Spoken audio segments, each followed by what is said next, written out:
We just got the footage from both Hillary and Bill Clinton's Epstein depositions, and now we can finally check the spin against the tape. Republicans said Bill Clinton exonerated Trump, Democrats said that he raised new questions, and turns out both sides appear to be kind of stretching it. And the Hillary-Nancy Mace exchange that was described as unhinged screaming, you can watch it for yourself now, and let's break it all down. Because as we talked about yesterday, the Clintons wanted their hearings broadcast live, just like Noem's congressional appearance. But they were denied, and so the depositions happened behind closed doors, which gave every representative in the room time to walk out and craft their version of events before anyone could actually see the footage. And that is exactly what you saw happen, especially around what Bill said about Trump. Or when he was asked whether Trump should answer questions before the committee, he said, "That's for you to decide," but he did know him well, and I once had a brief discussion with him about it. And then when the session was about to move on, Bill added, "Never said anything to me to make me think he was involved in anything improper." With him then describing a conversation where Trump approached him on a golf course, apparently aware that Clinton had flown on Epstein's plane. He said, "You know, we had some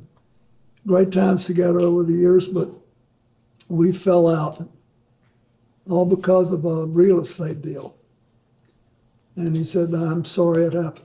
That's all." Now that's notable for a couple of reasons. You know, it doesn't exonerate Trump the way Republicans claim, but it also doesn't implicate him the way the Democrats suggested. Instead, what it does do is contradict Trump's own prior claims that he cut ties with Epstein because he was a creep. But according to Bill Clinton, Trump described the falling out as being over a real estate deal, and he expressed regret about it. And then as far as Hillary, she was more direct, right? She said that Trump should absolutely be deposed. Donald Trump has been held civilly liable for sexual assault by a jury of his peers. That is behavior. That fits a pattern if one were looking for a pattern. And then, you know, with all this, a lot of the headlines about Hillary, they center on the interaction with Representative Nancy Mace, because last week you had Mace claiming that she chewed Hillary up so badly that she became, quote, unhinged and combative. And well, now that we have the video, you know, you looking at it, there were definitely moments where Hillary was clearly frustrated with being prodded after repeatedly saying she had no information. But then things really escalated when Mace brought up Commerce Secretary Howard Lutnick. And then how do you know Howard Lutnick? I know Howard Lutnick because when I was senator on 9/11, the firm he headed, Cantor Fitzgerald, suffered the greatest loss of life. As I recall, something like 650 of his employees were murdered by terrorists that day.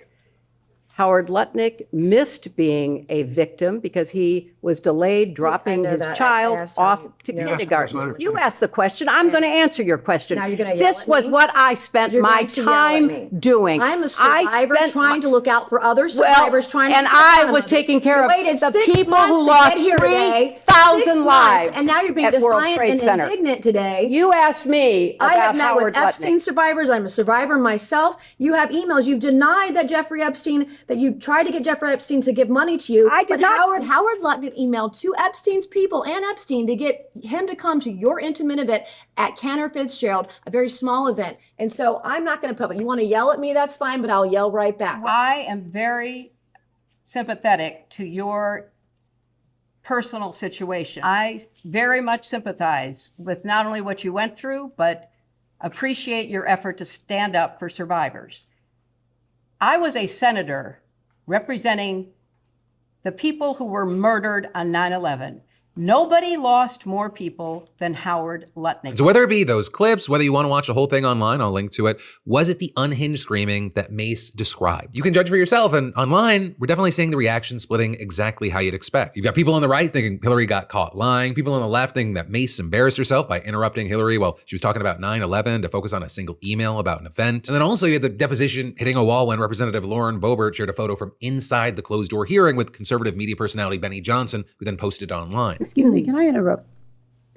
I have There another. are photos that are being released of the secretary as she is testifying from inside this room. Can you please advise me as to whether or not that's permissible and consistent with the rules, particularly given that we have asked for a public hearing? If there are photos that are being released of the secretary as she is testifying, can you please explain how that I'm can done occur? with this. If you guys are doing that, I am done. You can hold me in contempt from now until the cows come home. This is just typical behavior. We will go off the record.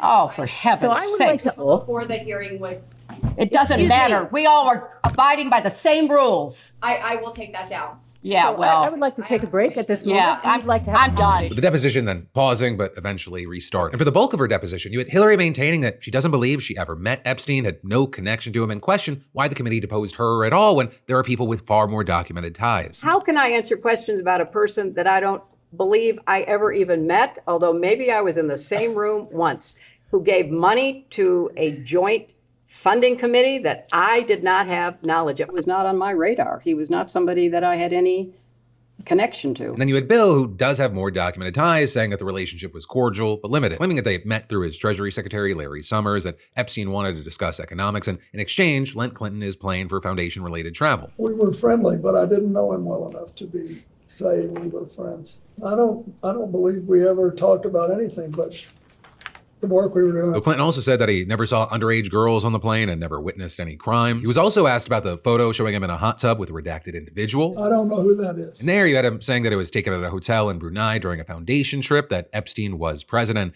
Everyone in the pool area was likely part of his traveling party, including Secret Service. I sat in the hot tub for 5 minutes, or whatever it was, and I got up and went to bed. And then I have to ask this, did you engage in any sexual activity No. with this person?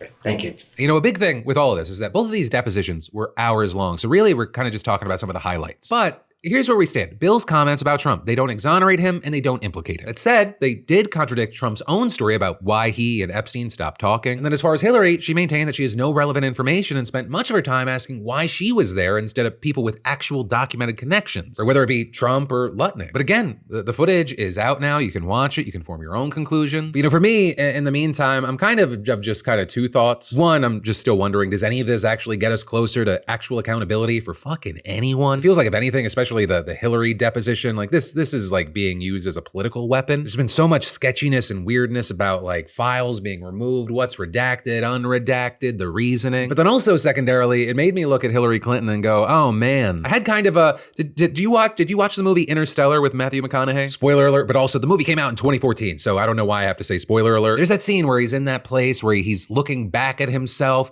years before he went on his mission. He's pounding on the wall, trying to scream at himself, don't go. I have that around the 2016 election. Wanting to shout at myself, the polls are wrong. She doesn't have it in the bag. Spend less time saying it's cringe. She said people need to Pokemon Go to the polls and maybe get people to Pokemon Go to the polls herself. She's pretty much right about all the things Trump is trying to do. Don't treat this like a piece of entertainment. It's actually one of the most consequential elections in your lifetime. And yes, she and her team did a shit job campaigning. But if you watch like the full deposition, just watching her do laps around people. Well, she still might not have been my initial candidate of choice, like if I went back to the primaries. It does make me wonder for the 30 seconds I look back. I very much believe in forward thinking, but when I look back of how things could have gone maybe, rather than just smash everything with a sledgehammer and have no plan for what comes next, which seems to be what we're living through now.